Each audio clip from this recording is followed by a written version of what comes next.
Did a worldwide mud flood happen in our not so distant past? Let's talk about it. So this theory suggests that in the early 1800s or even before, there were massive earthquakes happening all across the world, causing something known as ground liquefaction. Ground liquefaction is when an earthquake shakes up the ground so much it turns it into quicksand liquid. These are just some examples. It's able to sink bridges, buildings, sometimes even multiple levels on the ground. Let's take a look at some examples from old world structures. This picture is very fascinating. These are temple pillars from Sardis, Turkey. They are being dug out from about 20 feet of mud. How did an entire temple with these giant pillars sink multiple levels? Here's a man sitting next to one of these temple pillars, possibly helping digging it out. That's just amazing. How does that even begin to happen? Here's another pic.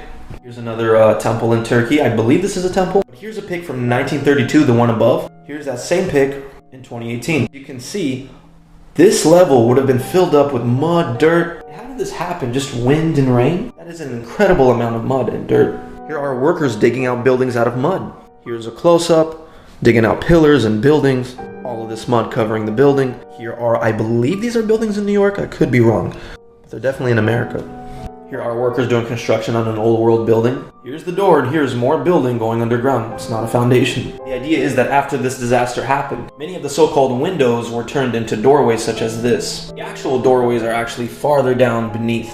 St. Petersburg always has fascinating looking structures. Again, these could have been windows, but then they were refurbished, repurposed, and turned into doorways. Windows ground level. There are more buildings in St. Petersburg. Very interesting. St. Petersburg actually has a lot of these fascinating old world structures. They're beautiful. Very, very peculiar. Here's a photograph of a building being dug up.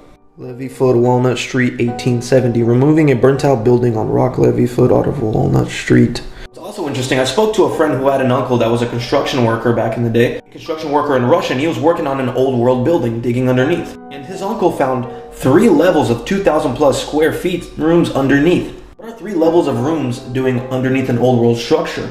Underneath concrete foundation. But if this was so bad, wouldn't it have been recorded? Yes, and it was. Not as one big event, separate events. What we have is an extensive worldwide list of historical floods, possibly intentionally misstated. This doesn't include all floods, of course, let alone all the fires and earthquakes with similar time frames. So screenshot this and look up all of these disasters that happened within the same time period, within 10 years of each other. What I'm going to look at is the Great Flood of 1862, because this is concerning my city. The Great Flood of 1862 was the largest flood in recorded history of Oregon, Nevada, and California, occurring from December 1861 to January 1862. This is what California looked like during that time. I live in Sacramento.